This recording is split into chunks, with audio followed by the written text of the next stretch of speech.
ഞാനിന്ന് നമസ്കരിക്കാൻ പോയപ്പോൾ ചക്കയൊന്ന് എൻ്റെ അടുത്തിരുന്ന് തടവി കൊടുക്കണം എനിക്കെപ്പോഴും ഇങ്ങനെ. അപ്പോഴ് കാലിലൊക്കെ കെട്ടിപ്പിടിച്ച് ഇങ്ങനെ കിടക്കുക, തലയും ചായച്ച്. ചില സമയം ഭയങ്കര ചെല്ലമാണ് ചക്കിക്കുട്ടിക്ക്. കൈ എടുത്തു കഴിഞ്ഞാൽ നമ്മൾ ഞോണ്ടും കൈ വെച്ച്. ഇപ്പം എൻ്റെ കാലിങ്ങനെ കെട്ടിപ്പിടിച്ച് കാലിൽ തന്നെ തലയും വെച്ച് കിടക്കുക. ഞാൻ അനങ്ങാതിരിക്കുകയാണെങ്കിൽ വീണ്ടും ഇതാക്കും. എനിക്ക് നിസ്കരിക്കേണ്ടുള്ള ഞാനായിരുന്നു അങ്ങനെ ഇരുന്ന് തടവി കൊടുക്കുക. ചില സമയം പാവം തോന്നും ചക്കയെ കാണുമ്പോഴത്തേക്ക്. തള്ളയില്ലാത്ത കുഞ്ഞല്ലേ.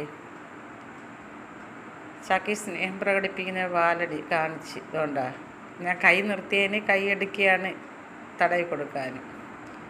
കാലും കൈയും വെച്ച് എൻ്റെ പുറത്ത് പിടിച്ചുകൊണ്ട് കിടക്കുക. വാലാട്ടി സ്നേഹം പ്രകടിപ്പിക്കുന്നു ചക്കി. എവിടെ കിടന്നാലും ചക്കിക്ക് ഉറക്കം തന്നെ. തിന്നുക, ഉറങ്ങുക, ഇതേ ഉള്ളു ചക്കിയുടെ കാര്യം. അയ്യോടോ ഉറങ്ങിപ്പോയി ചക്കി. ഉണർന്നുണർന്ന് ചക്കി ഉണർന്നിങ്ങനെ ഇരിക്കുക.